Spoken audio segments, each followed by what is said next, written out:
faut que je vous fasse un aveu. J'aime beaucoup cette séquence qui va commencer.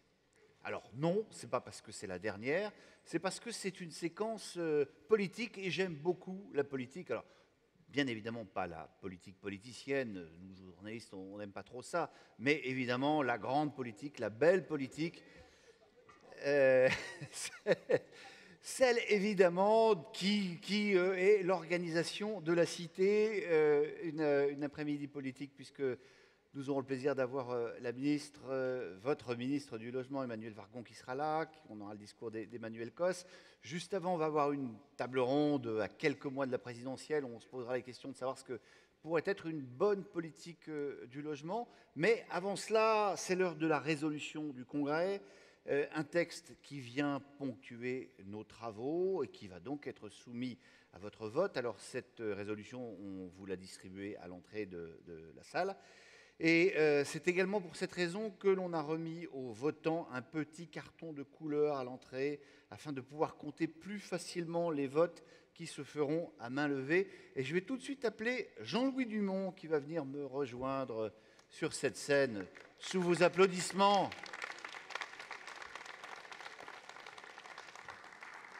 Alors dites-moi, Président Dumont, ça fait quel effet d'assister à un congrès, je dirais pas en touriste, mais en congressiste?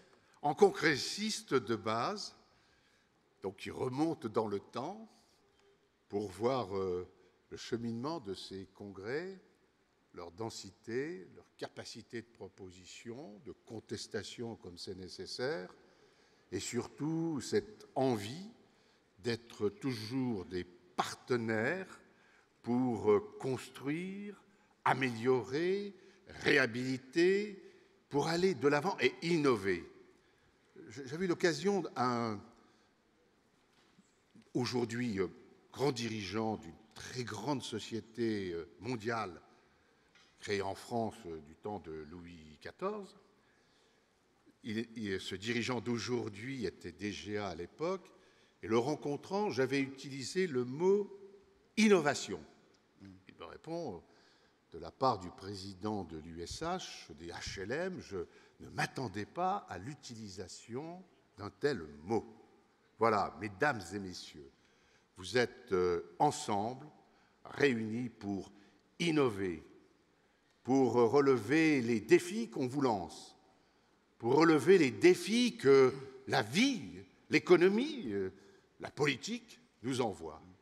C'est un très beau mouvement qui est toujours en ordre de marche et les ministres qui se sont succédés, j'en vois au premier rang un certain nombre, actuels et avant peut-être des futurs.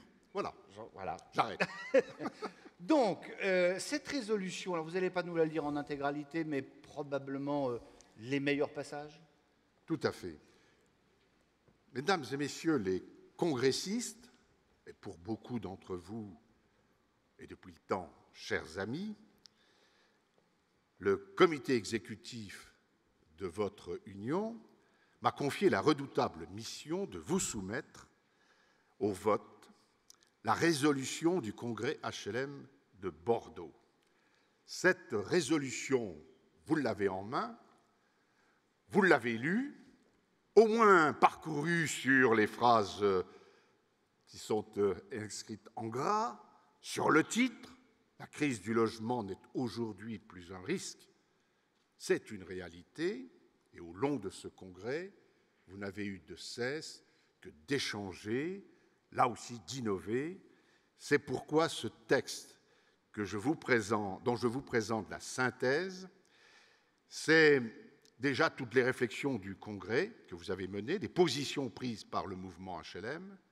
Il fixe surtout les grands enjeux de notre secteur pour les mois à venir, l'analyse détaillée qui a été menée sur les demandeurs de logement, du logement social, de l'accession à la propriété, du locatif, est riche d'enseignements et par conséquent d'obligations. Elle doit alimenter cette analyse nos travaux et orienter notre stratégie. Elle rappelle également aux pouvoirs publics qui ont parfois tendance à l'oublier et qui sont réellement nos demandeurs. du logement social.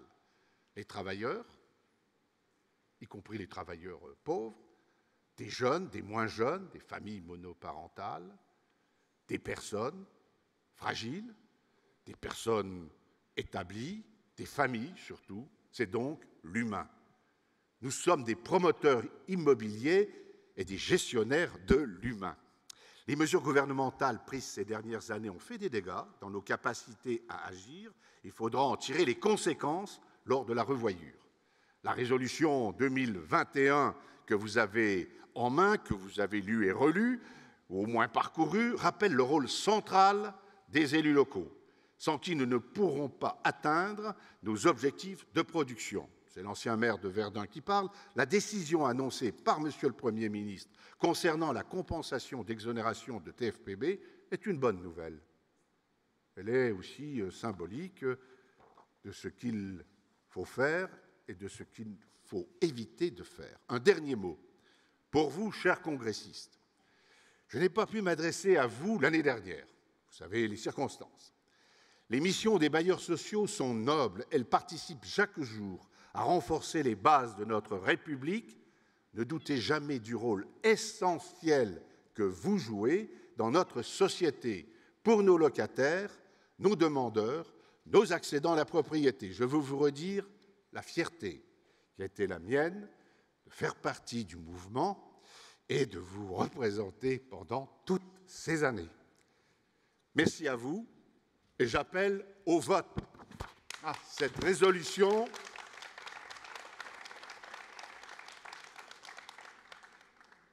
mérite un vote, comme chaque année.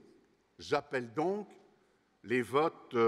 Alors, on va commencer comme ça. On va dire, on vote à main levée, on dit qui vote contre? Voilà, qui vote contre? Qui s'abstient? Je n'en vois pas non plus. Vote à l'unanimité. Alors, qui Merci vote pour? aux Attendez. congressistes. Oui, d'accord, il faut quand même, oui. On ne va pas quand même gâcher son plaisir, parce qu'ils sont peut-être tous sourds. Mais non, vote à l'unanimité, félicitations. Et merci beaucoup. Merci à vous. Cher Jean-Louis Dumont.